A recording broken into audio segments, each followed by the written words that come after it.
Heard at Health is sponsored video content brought to you by MedCity News. Hi, I'm here with Sheila from Walter's Kluwer Health. Thank you so much for joining.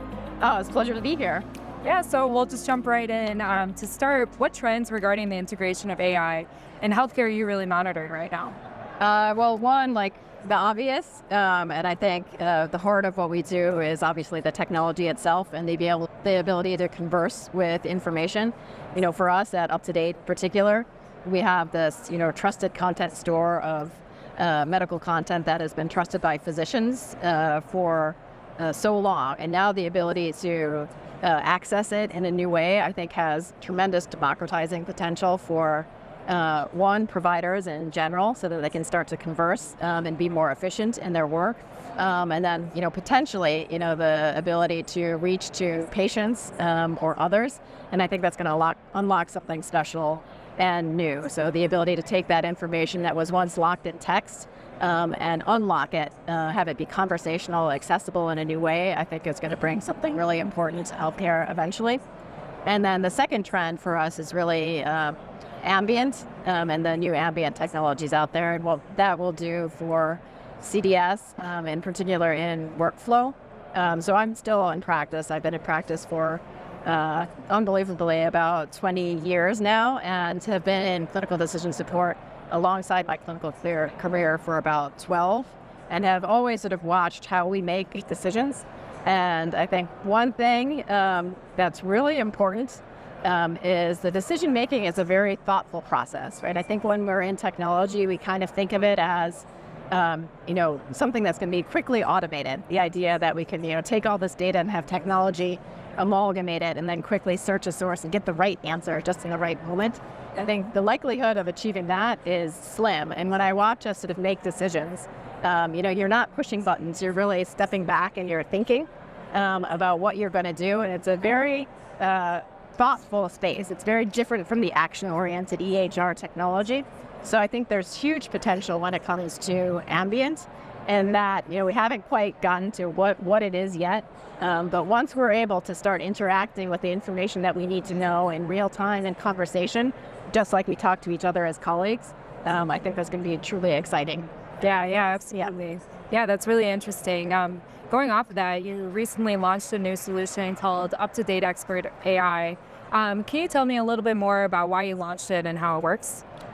Sure thing. Yeah, so I think UpToDate, for those who don't know, has been around for about 30 years. And it is a medical reference that really has, I would say, almost 100% mind share across physicians. When you need to make the right decision or go to something trusted for your patient care, folks go to UpToDate. And it is online, but it's in text format. And that serves as the content source for UpToDate Expert AI. And I think the key thing about it, unlike some of the other things out there that is technology applied to content, this is really tapping into information that is already expert authored, peer-reviewed, purpose-built for the point of care. So you're not getting extraneous information in there. You're not getting things that you shouldn't trust or that might be out of date. Everything is curated for point of care use. So I think that's number one. Number two is the potential that I just mentioned.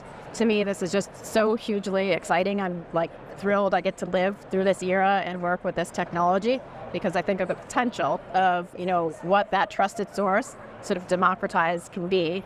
And then the third is just responsibility. We take our responsibility towards patient care very, very seriously. Say every day as part of our editorial process. We've got 55 physicians on staff. We think about really explicitly the branch points in clinical decision making and what you'll encounter as a physician, so that when our users are in those situations, we've predicted them and we can guide them through. And I think that's really hallmark to us. And this allows us to do that same thing, but in a new way. And we also see, just the appetite that is out there for this type of technology. We like to use it to take that same sort of high quality information and deliver it in a way that is resonant with future generations. Yeah, really interesting. So what problems in healthcare does this tool really solve for payers or providers and health systems?